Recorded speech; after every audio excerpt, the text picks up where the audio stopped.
नमस्कार दोस्तों, स्वागत है आप सभी का the GK academy your digital Edify YouTube channel में। मैं सौरभ भारती आप सभी का हार्दिक स्वागत करता हूं। दोस्तों, बात करेंगे आज तियामेर भाषा बांध परियोजना की।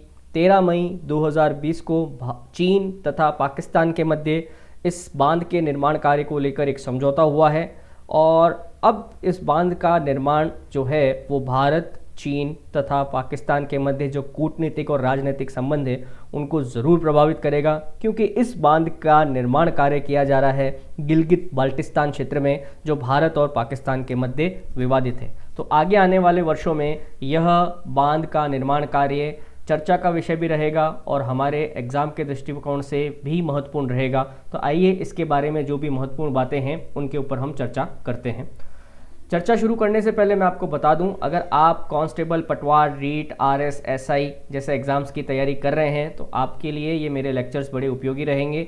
आप भारतीय इतिहास, भारत विश्व भूगोल, राजस्थान भूगोल, अर्थव्यवस्था और करंट जीके से संबंधित जो लेक्चर्स हैं उन्हें इस चैनल पर देख पाएंगे। टेलीग्राम चैनल भी अवेलेबल है जिसके ऊपर आप नोट्स वगैरह जो हैं वो प्राप्त कर सकते हैं। दोस्तों, शुरू करते हैं तियामेर भाषा बांध परियोजना प्रोजेक्ट के बारे में। पहले बात करते हैं कि वर्तमान में यह बांध चर्चा में क्यों है। पाकिस्तान और चीन ने गिलगित बाल्टिस्तान, जो कि पाक अधिकृत कश्मीर के अंतर्गत आता है, वहां पर एक बांध का निर्माण करने के लिए 13 मई 2020 को हस्ताक्षर किए हैं। इस डेट को आप याद रखिएगा, ये पूछा जा सकता है, 13 मई 2020। इस प्रोजेक्ट में चीन की सरकारी कंपनी चाइना पावर की 70% हिस्सेदारी है, जबकि पाकिस्तान सेना की वाणिज्यिक इकाई फ्रंटियर वर्क्स ऑर्गेनाइजेशन की 30% हिस्सेदारी है। इस बांध के निर्माण के बाद 4500 मेगावाट का यहाँ पर जल विद्युत उत्पादन संयंत्र भी लगाया जाएगा और चीन तथा पाकिस्तान के मध्य 442 अरब पाकिस्तानी रुपए के ठेके पर हस्ताक्षर किए गए हैं। हालांकि अभी तक इसका निर्माण कार्य शुरू नहीं हुआ है, लेकिन जमीन अधिग्रहण का काम शुरू कर लिया गया है। तो आप समझ ही सकते हैं कि ये चर्चा में क्यों है। ये बांध जो है ये गिलगित बाल्टिस्तान में बनाया जा रहा है और गिलगित बाल्टिस्तान जो है पाक अधिकृत कश्मीर के अंतर्गत आता है। भारत और पाकिस्तान के मध्य लगातार ये इलाका विवादों में रहा है।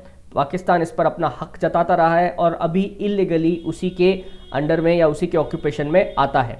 चीन भारत को वैसे भी घेरना चाहता है। अभी रिसेंटली हमने भारत और नेपाल के संबंधों पर बात करी थी। भारत और नेपाल के संबंधों पर लिपू लेक और काला पानी सीमा विवाद जो चल रहा है उसके पीछे भी, पर्दे के पीछे भी चीन की भूमिका ही बताई जाती है और चीन ने एक और तरीके से भारत को घेरने के लिए ये चाल चली है। थोड़ा इसके पृष्ठभूमि के बारे में बात करें। इस बात के बारे में ये बताया जाता है कि 1980 में ही इस बांध को बनाने की परिकल्पना की जा चुकी थी।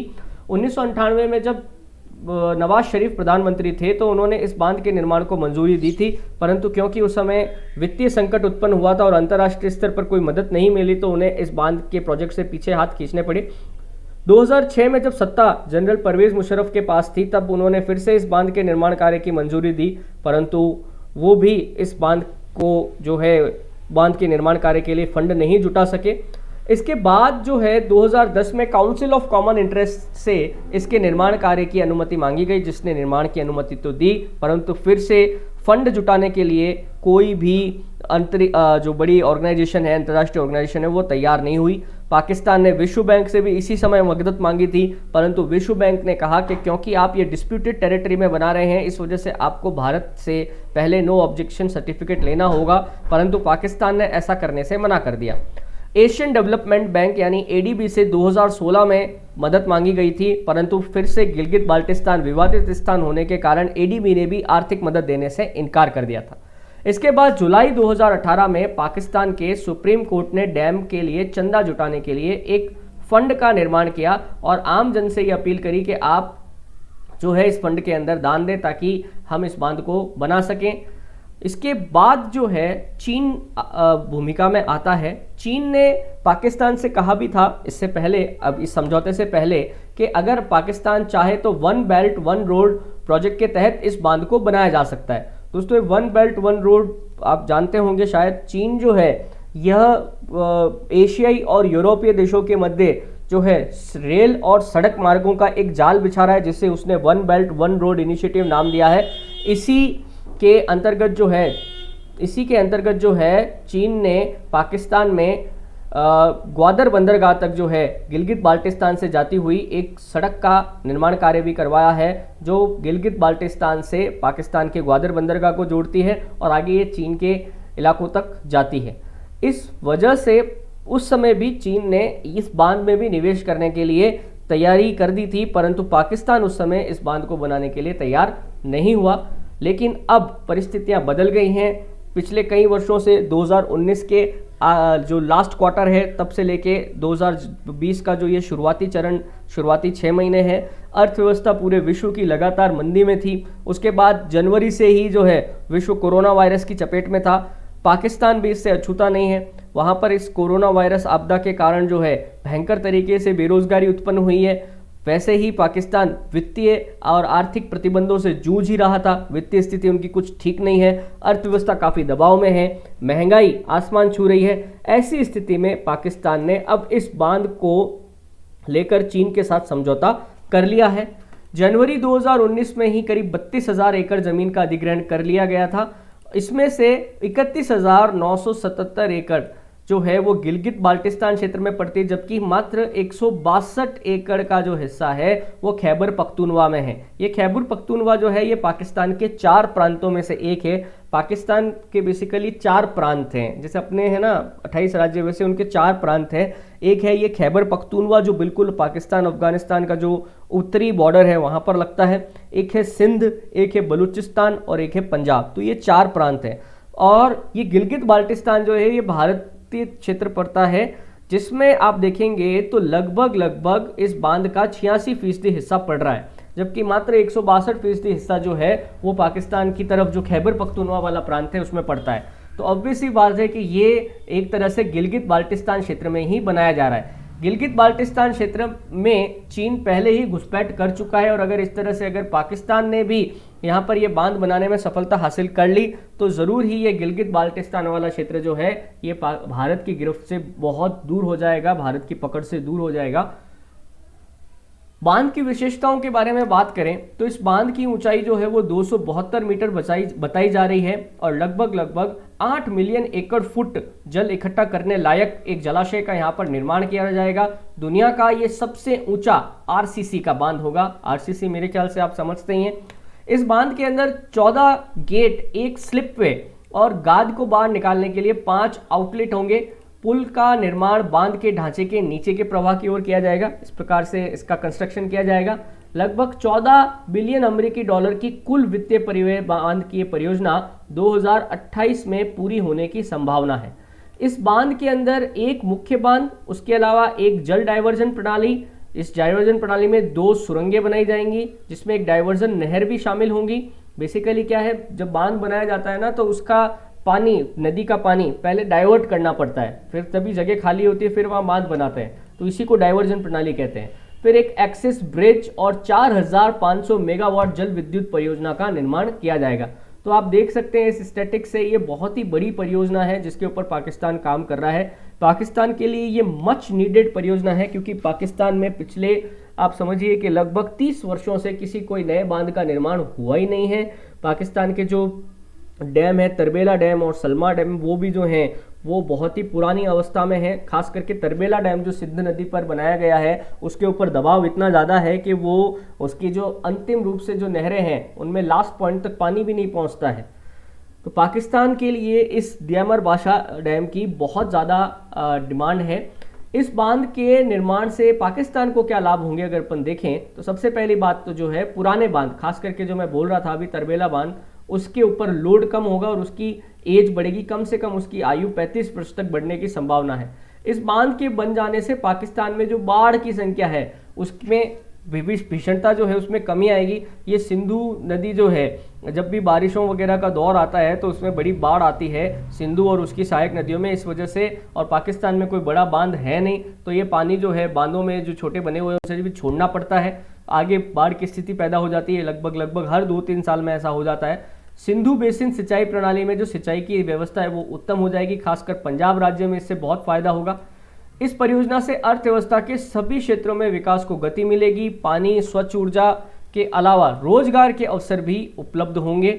इस प्रोजेक्ट के डायरेक्टर ने बताया है कि इसके बनने से पाकिस्तान में लगभग 16,500 नई नौकरियों का सृजन होगा। इसके अलावा 4,500 मेगावाट हाइडल बिजली और लगभग 1.2 मिलियन एकड़ जमीन की सिंचाई में यह मदद करेगा। तो आप देख सकते हैं कि पाकिस्तान की अर्थव्यवस्था को बूस्टअप करने के लिए इस बांध की बहुत ही ज़रूरत है। पाकिस्तान के लिए ये एक टर्निंग पॉइंट है उनके देश की अर्थव्यवस्था को बचाने के लिए, क्योंकि आपको पता है कि FATF जो है उसने लगातार पाकिस्तान को ग्रे लिस्ट में रखा हुआ है। अगर ग्रे से वो ब्लैक लिस्ट में चला जाता है तो पाकिस्तान के बाहर से मिलने वाली जो मदद है उस पर भी अंकुश लग जाएगा। अमेरिका पहले से ही पाकिस्तान को वित्तीय मदद देने से ना कर चुका है, हालांकि फिर से उन्होंने उस वित्तीय मदद को शुरू ज़रूर किया था, बट विश्व के कई सारे जो देश हैं, खास करके यूरोपीय देश और अमेरिका से के गुट वाले जो देश हैं, उनमें अब पाकिस्तान के प्रति जो है वो आकर्षण कम हुआ है। इस वजह से पाकिस्तान की अर्थव्यवस्था लगातार गहरे गर्त में जाती जा रही है। अब बात करें भारत की चिंता क्या है। देखिए, सबसे बड़ी चिंता भारत की है कि यह क्षेत्र जो है ये गिलगित बाल्टिस्तान क्षेत्र में पड़ेगा। इसे इस तरीके से भी देखा जा रहा है कि क्योंकि भारत ने जो है जम्मू कश्मीर में धारा 370 हटा के इस विवादित क्षेत्र में जो एक तरीके से स्टेटस को था उसे बदल दिया है। स्टेटस को का मतलब है कि पाकिस्तान और भारत जो है दोनों ही इस बात पर एग्री हो रखे थे कि जम्मू कश्मीर जो है एक तरह से न्यूट्रल टेरिटरी है और हम इसमें कोई भी इंटरफेयर नहीं करेंगे। पर क्योंकि अब भारत ने जम्मू कश्मीर में लद्दाख को एक अलग प्रांत बना दिया है, जम्मू कश्मीर को एक तरीके से केंद्र के अधीन कर दिया है, तो पाकिस्तान भी जो है अब गिलगित बाल्टिस्तान और जो मुजफ्फराबाद वाला इलाका पड़ता है पाकिस्तान, जिसे आज़ाद कश्मीर कहता है, उसे अब पाकिस्तान में मिलाने की कोशिश कर रहा है। तो ये द्यामर भाषाबाद जो है उसे इसी तरीके से देखा जा रहा है कि पाकिस्तान अब चाहता है कि गिलगित बाल्टिस्तान को एक प्रॉपर तरीके से पाकिस्तान में इंटीग्रेट कर लिया जाए।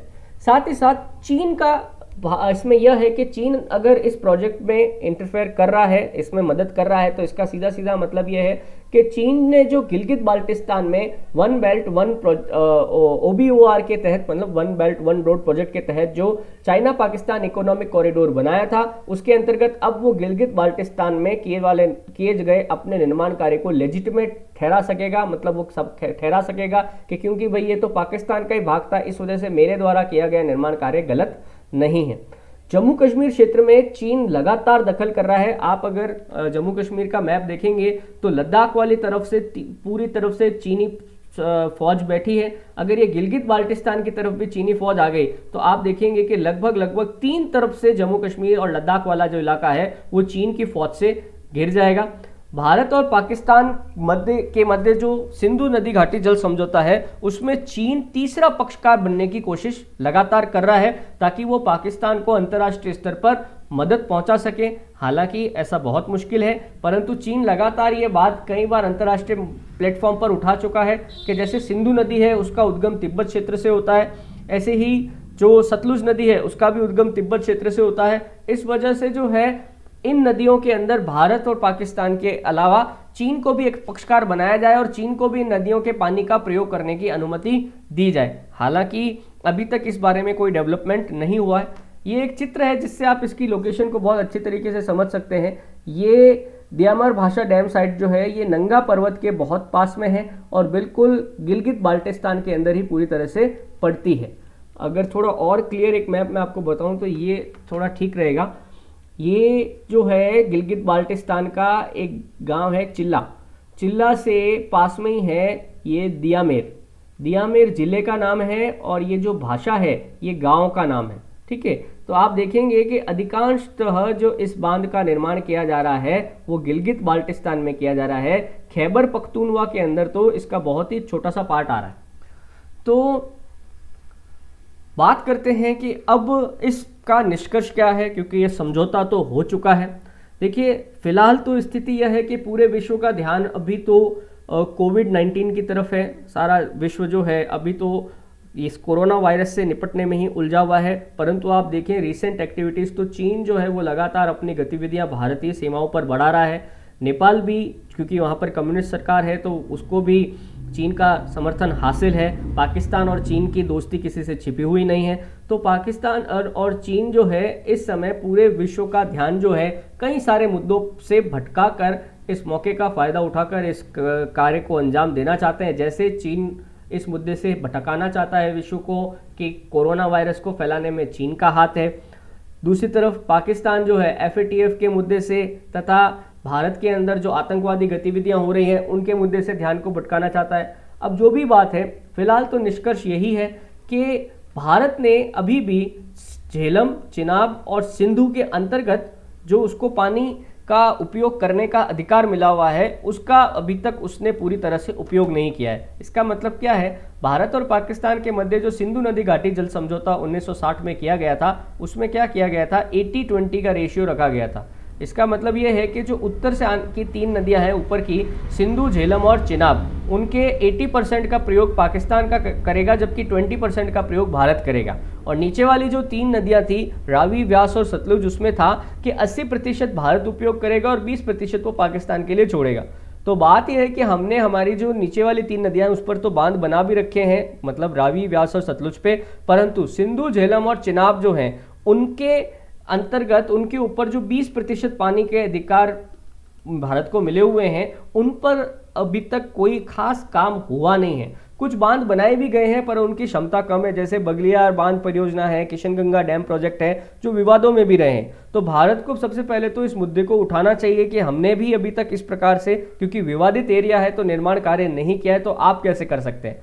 दूसरा, भारत को अंतर्राष्ट्रीय स्तर के ऊपर अपना जो गिलगित बाल्टिस्तान के ऊपर दावा है उसे संप्रभुता के साथ रखना चाहिए और अंतर्राष्ट्रीय स्तर पर कूटनीतिक अपने संबंधों से इस मामले को हल करने का कुछ ना कुछ मार्ग निकालना चाहिए, क्योंकि युद्ध से तो अगर भारत अभी इस तरफ जाता है तो बहुत उलझ जाएगा। नेपाल भी अभी भारत की तरफ नहीं है, चीन जो है वो लगातार भूटान की तरफ से भी सीमाओं पर गड़बड़ कर रहा है, अरुणाचल प्रदेश और रिसेंटली लद्दाख में उसने अपनी गतिविधियां बहुत ज़्यादा बढ़ा दी है। साथ ही साथ अभी आर्थिक मंदी का दौर है, तो भारत युद्ध में नहीं उलझना चाहेगा। तो दोस्तों, ये था दियामेर भाषा बांध परियोजना से संबंधित हमारा लेक्चर। इसको आप ज़रूर तैयार करिए, कुछ ये डेट्स वगैरह जो हैं इनको ध्यान रखिएगा। आगे नए लेक्चर के साथ मैं फिर आपके सामने हाजिर होता हूँ। कुछ अगर क्वेश्चंस वगैरह हैं तो आप ज़रूर पूछ सकते हैं कमेंट बॉक्स में। धन्यवाद।